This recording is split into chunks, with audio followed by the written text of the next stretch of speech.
भारत माता की। अरे भाई ऐसे नहीं, भवानीपुर में सभा है, ममता जी जहां भी है आवाज पहुंचनी चाहिए। जरा जोर से बोले मेरे साथ, भारत माता की, भारत माता की। मंच पर उपस्थित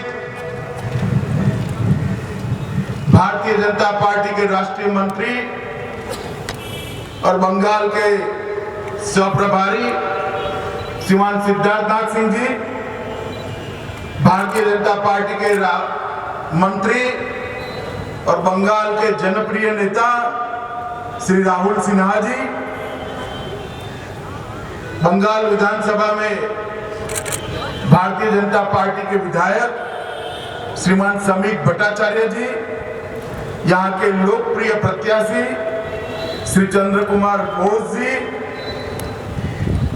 आज चंद्र कुमार जी के प्रवास के लिए गुजरात से खास पधारे हुए भारतीय जनता पार्टी के सांसद और मशहूर फिल्म कलाकार श्री परेश रावल जी, पश्चिम बंगाल महिला मोर्चा की अध्यक्षा श्रीमती रूपा गांगुली जी, मंच पर उपस्थित भारतीय जनता पार्टी के प्रत्याशी श्री विकास देवनाथ जी, एन मोहन राव जी, श्री हरिकृष्ण दत्ता जी, श्री चंद्रमान सिंह जी, श्री अवध किशोर गुप्ता जी और हमारे संगठन मंत्री अमलदा, और आज भवानीपुर की इस सभा में उपस्थित प्यारे भाई और बहनों, मित्रों, एक अजीब प्रकार का चुनाव चल रहा है।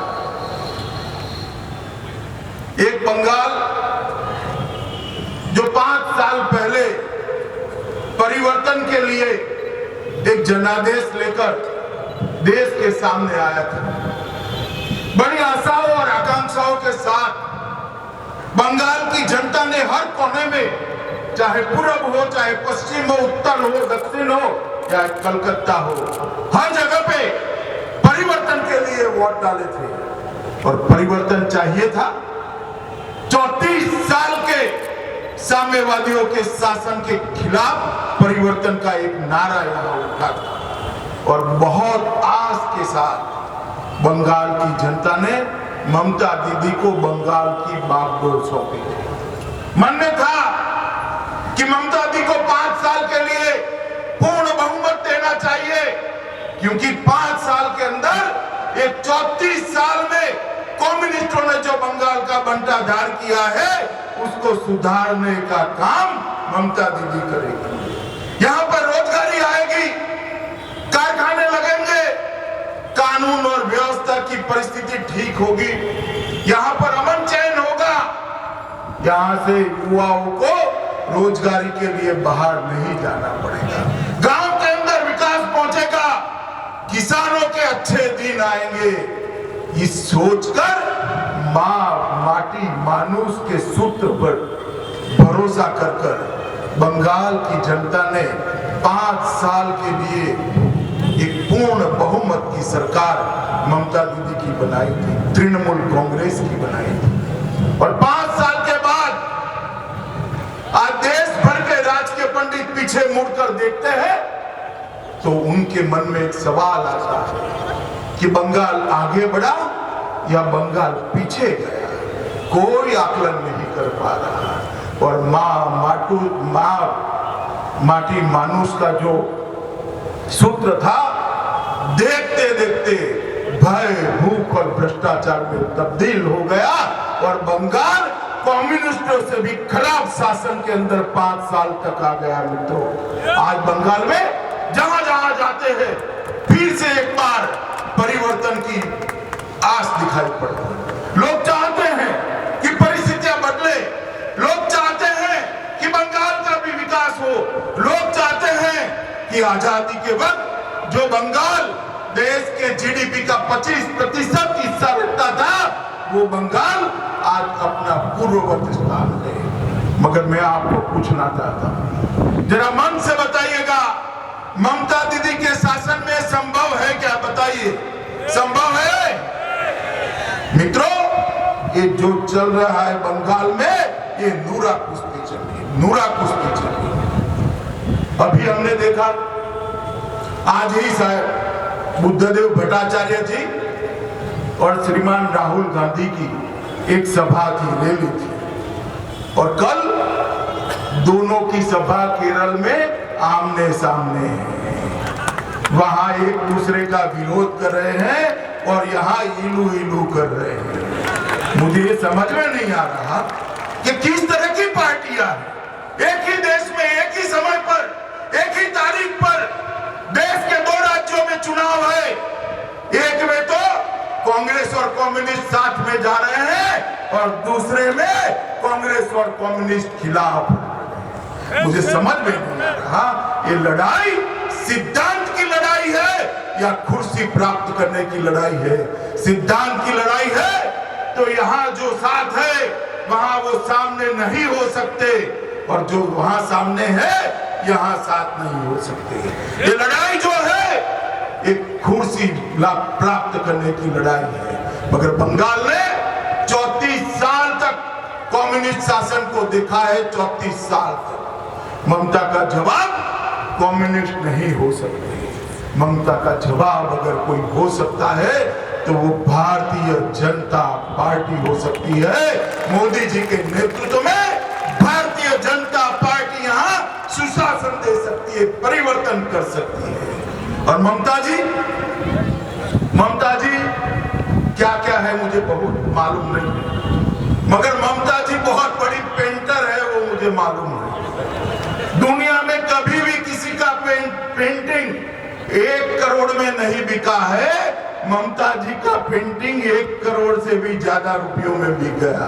और खरीदा किसने भाई बताइए, किसने खरीदा? शारदा वालों ने खरीदा।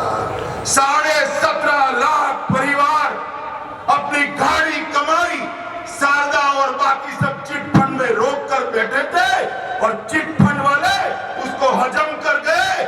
ममता जी के कानों पर जू नहीं रहती है। ये 17.5 लाख परिवार ममता दी आपका हिसाब मांग रहे हैं। और मैं भी कांग्रेस और कम्युनिस्ट मांगे या न मांगे इस मंच पर से पूछना चाहता हूं, क्या किया आपकी नाक के तले 17.5 लाख परिवारों की खाड़ी कमाई लूट कर चले गए और आप सोती रही। मित्रों, लॉ एंड ऑर्डर की बात करते हैं, बांग्लादेशी घुसपैठियों को रोकने की बात करते हैं। ना कांग्रेस, ना कम्युनिस्ट, ना तृणमूल कांग्रेस कोई बांग्लादेशी घुसपैठियों को रोक नहीं सकता, क्योंकि उनकी वोट बैंक बनाने का एक कार्यक्रम चला है। वोट बैंक, और आज से नहीं चल रहा है, सालों से चल रहा है। एक ही पार्टी ऐसी है, भारतीय जनता पार्टी, जो यहाँ सरकार बनाएगी तो एक भी बांग्लादेशी घुसपैठिया घुस न पाए, इसकी चिंता भारतीय जनता पार्टी करने वाली है। मित्रों, इसीलिए बांग्लादेश से सीमा समझौता हुआ है। बांग्लादेश की सीमा पर, बॉर्डर पर हम तार की बाड़ लगाना चाहते हैं, फेंसिंग करना चाहते हैं, ताकि ये घुसपैठ न हो सके। मित्रों, ममता जी भ्रष्टाचार की बात करती है। भ्रष्टाचार हटाओ का नारा लेकर ममता जी आप आई थी। अभी अभी यहाँ कलकत्ता के बीच में ही विवेकानंद ब्रिज गिर गया। ब्रिज का नाम भी विवेकानंद जी के साथ न रखते तो अच्छा होता, कम से कम विवेकानंद जी तो बच जाते। विवेकानंद ब्रिज गिर गया और ममता जी कहती है ये हमारे समय में नहीं हुआ, कम्युनिस्ट ने करा था। अरे ममता जी, 5 साल रही, ठेका कैंसिल करने से आपको किसने रोका था? आपने 5 साल तक ठेका क्यों कैंसिल नहीं किया? 7 बार उसको बढ़ाने का काम किया, एक्सटेंशन दिया। ममता जी, आपने ही एक्सटेंशन दिया है। और ब्रिज हवा के झोंकों से नहीं गिरा है, ये विवेकानंद ब्रिज गिरा है आपकी सिंडिकेट ने सप्लाई किए हुए माल से। सीमेंट लेना है, तृणमूल के गुंडों के पास जाइए। लोहा लेना है, तृणमूल के नेताओं के पास जाइए। मिट्टी लेनी है, तृणमूल के कार्यकर्ताओं के पास जाइए। सारा का सारा तृणमूल ने ही बांट कर रखा है, आपके लिए कुछ बाकी नहीं छोड़ा। पूरा पूरा बंगाल का सारा ठेका ये सिंडिकेट वालों ने लेकर रखा है मित्रों। 28 आदमी मर गए, 100 घायल हो गए और आराम से कह रही है कि अरे ये तो कम्युनिस्टों ने दिया था, ठेका कम्युनिस्टों ने दिया था। 5 साल आपने क्या किया ममता दी? कलकत्ता की प्रजा, कोलकाता की प्रजा आपसे हिसाब मांगती है कि ये ठेका 5 साल में क्यों कैंसिल नहीं हुआ। और विवेकानंद ब्रिज जो गिरा है मित्रों, ये विवेकानंद ब्रिज ये आज देश भर में भ्रष्टाचार का प्रतीक बना है। और अभी अभी परेश भाई ने बात करी, कांग्रेस के समय में कांग्रेस वालों ने ना जमीन छोड़ी, ना पाताल छोड़ा, ना समंदर छोड़ा, ना हवा छोड़ी। हर जगह पे करप्शन ही करप्शन किया। हवा में एरोप्लेन खरीदने का किया, दरिया में सबमरीन खरीदने का किया, जमीन के ऊपर कई सारे 2G 4G जो कर सकते वो करे, और बाद में पाताल में कोयले का करप्शन किया। और एक ऐसी सरकार है मित्रों, परेश भाई की बात सच है कि 2 साल हो गए सरकार गए हुए, 2 साल हो गए उनकी सरकार थी, तब तो हर रोज कपड़े घोटाले बाहर निकलते थे, मगर 2 साल बाद भी हर रोज कपड़े घोटाले इनके ही बाहर निकलते हैं। अब वेस्टलैंड में उनके बड़े से बड़े नेताओं के घर तक जांच पहुंच गई है।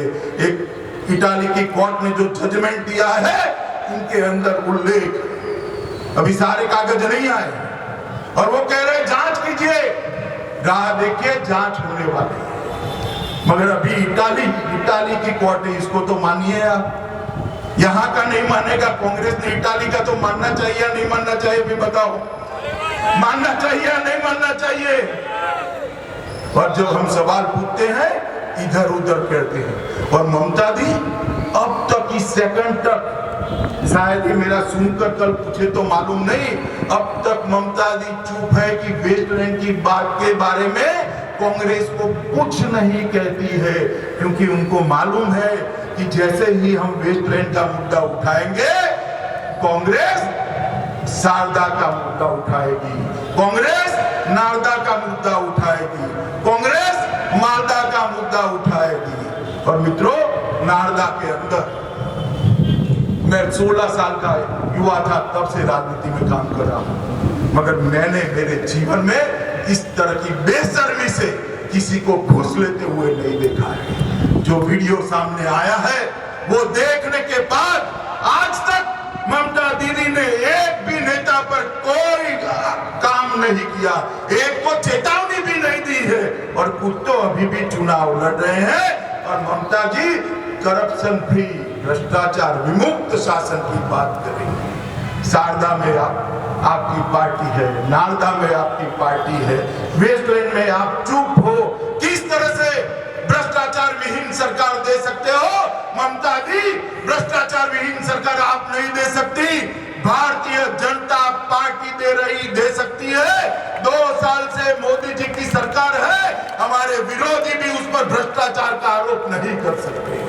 2 साल में एक भी घपला, एक भी घोटाला, एक भी करप्शन का आरोप भी कोई पार्टी भारतीय जनता पार्टी पर नहीं लगा पाई। इस तरह का शासन अगर कोई दे सकता है तो मित्रों भारतीय जनता पार्टी दे सकती है, और कोई नहीं दे सकता है। मित्रों, अभी अभी मैं यहाँ आ रहा था तो एयरपोर्ट पर एक बच्चा मिल गया, मुझे रोका तो मुझे लगा सेल्फी लेने के लिए आया होगा। तो उसने कहा कहाँ जा रहे आप?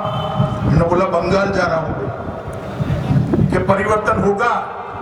मैंने बोला भाई जनता का तो मूड है, परिवर्तन होगा। तो उसने कहा साहब 150 सीट चाहिए परिवर्तन के लिए। मैंने कहा 150 नहीं चाहिए, एक ही चाहिए, भवानीपुर की दे दो, अपने आप परिवर्तन हो जाएगा। पूरे बंगाल के अंदर अगर परिवर्तन करना है तो भवानीपुर के मतदाता मन में से सब प्रकार के भय निकाल दे और बंगाल के विकास के लिए, परिवर्तन के लिए मत करे। एक ही विधानसभा सीट से पूरे बंगाल का भला होने वाला है। तो आप मुझे बताइए, एक ही वोट देकर अगर 300 सीट का भला होता है तो करना चाहिए या नहीं करना चाहिए? भाई गुजराती बड़ा बैठा है कोजरा, गुजरातियों ने तो जल्दी खबर पड़े एक कच का मत आपवाથી 300 सीट जीता है तो हरावी જોઈએ કે ના हरावी જોઈએ? जोर की बोलो। एक ही जगह वोट देने से पूरे बंगाल का अगर भला है तो मैं भवानीपुर के मतदाताओं को कहता हूं कि आप भारतीय जनता पार्टी को वोट दीजिए। मित्रों, परिवर्तन ये भवानीपुर की सीट करने वाली है। मित्रों, और भी एक कारण है, सुभाष चंद्र बोस आज भी 14 साल का बच्चा हो या 55 साल का अधेड़ हो या 90 साल का बूढ़ा हो, सुभाष जी का नाम आते ही, नेताजी का नाम आते ही उसकी रगों में खून धक धक बहने लगता है। जिस आदमी ने अपने देश के लिए संघर्ष किया, कांग्रेस का नेतृत्व छोड़कर अंग्रेजों के सामने संघर्ष किया, यहां से लेकर अफगानिस्तान, अफगानिस्तान से रसिया, रसिया से जर्मनी होकर जर्मनी तक पहुंचा जो आदमी, वेश बदल बदल कर दर दर की ठोकरें खाकर पहुंचा, वहां जाकर सेना बनाकर भारत माता का झंडा पहली बार फहराने का अगर किसी ने काम किया तो वो सुभाष बाबू ने किया। मित्रों, सुभाष बाबू ने किया। और भवानीपुर की जनता बहुत भाग्यशाली है, बहुत भाग्यशाली कि आज चंद्रा बाबू आपके प्रत्याशी हैं। सुभाष बाबू के परपोते के भारतीय जनता पार्टी ने टिकट दी है। चंद्रा बाबू आए थे मेरे पास और उन्होंने कहा, मैं नहीं कहा था कि आप भवानीपुर से लड़िए, उन्होंने कहा कि भाई साहब मुझे तो राजनीति का बहुत ज्यादा अनुभव नहीं है। मैंने बोला, आप सुभाष बाबू के परपोते हो, कोई अनुभव की जरूरत नहीं है। बंगाल और पूरा देश आज भी सुभाष बाबू के नाम पर एकत्रित हो सकता है। मित्रों, सुभाष बाबू की कुर्बानियां, सुभाष बाबू का बलिदान और सुभाष बाबू की देशभक्ति का तर्पण करने का मौका आया है, उसको श्रद्धांजलि देने का मौका आया है भवानीपुर की जनता के पास। दो चीजें ऐसी है भवानीपुर के पास जो पूरे बंगाल में किसी के पास नहीं। एक, सिर्फ भवानीपुर में परिवर्तन करिए, बंगाल के अंदर परिवर्तन अपने आप हो जाएगा। और दूसरा, सुभाष बाबू को श्रद्धांजलि देने का मौका कश्मीर से कन्याकुमारी और आसाम से द्वारिका तक ये विशाल देश के पास किसी के पास नहीं है, सिर्फ भवानीपुर के मतदाताओं के पास है कि सुभाष बाबू को श्रद्धांजलि दे पाए। मित्रों, मैं बड़े मन से यहाँ आया, मुझे भी मालूम है बड़े बड़े नेता यहाँ सभा नहीं करते हैं। बुद्धदेव भट्टाचार्य थोड़े दूर 4 किलोमीटर दूर से चले जाते हैं, सोनिया जी कहीं और से चले जाती हैं, राहुल जी कहीं और से चले जाते हैं, ये चूरी जी भगवान जाने कहाँ घूम रहे हैं। मगर मैंने जिस दिन चंद्रा बाबू ने पर्चा डालना तय किया, चंद्र कुमार जी ने तभी तय किया था कि भवानीपुर के अंदर मैं प्रचार करने के लिए अवश्य जाऊंगा, क्योंकि सुभाष बाबू को श्रद्धांजलि देने का इससे बड़ा मौका नहीं है। मित्रों, नरेंद्र भाई 2 साल से एक सरकार चला रहे, 2 साल से एक सरकार चला रहे, जो सरकार आज दुनिया के अंदर, पूरे दुनिया भारतीय जनता पार्टी की सरकार का आदर करती है, नरेंद्र भाई का आदर करती है। और मुझे कहने में कोई संशय नहीं है, दुनिया का सर्वाधिक लोकप्रिय नेतृत्व अगर आज किसी के पास है तो भारत देश के पास है और नरेंद्र भाई के रूप में है। 2 साल से नरेंद्र भाई ने गांव, गरीब, किसान, बेरोजगार सबके लिए बहुत काम किया है, अर्बन डेवलपमेंट के लिए काम किया है, सीमाओं को सुरक्षित करने के लिए काम किया है, विदेश में भारत का सम्मान बढ़ाने के लिए काम किया है, नौकरी ढूंढते हुए युवाओं को स्टार्टअप के माध्यम से और स्टैंड अप के माध्यम से नौकरी देने वाले युवा बनाने के लिए काम किया है। ये सारे काम अगर एक्सटेंड करने हैं, बंगाल को फिर से एक बार देश का नेतृत्व करना है, बंगाल में फिर से एक बार बम धमाके की जगह उद्योग की मशीनों की आवाज सुननी है, बंगाल में फिर से एक बार बम धमाकों की जगह रविंद्र संगीत की आवाज सुननी है और बंगाल में फिर से एक बार वंदे मातरम लिखने वाले बंकिम बाबू जैसे कवि, वंदे मातरम जैसे गीत के रचयिता, गीत के रचयिता, इस प्रकार के कवियों को आगे बढ़ता हुआ देखना है तो ना कम्युनिस्ट कर सकते हैं, ना तृणमूल कांग्रेस कर सकती है। ये भारतीय जनता पार्टी के नेता नरेंद्र भाई के नेतृत्व में भारतीय जनता पार्टी कर सकती है।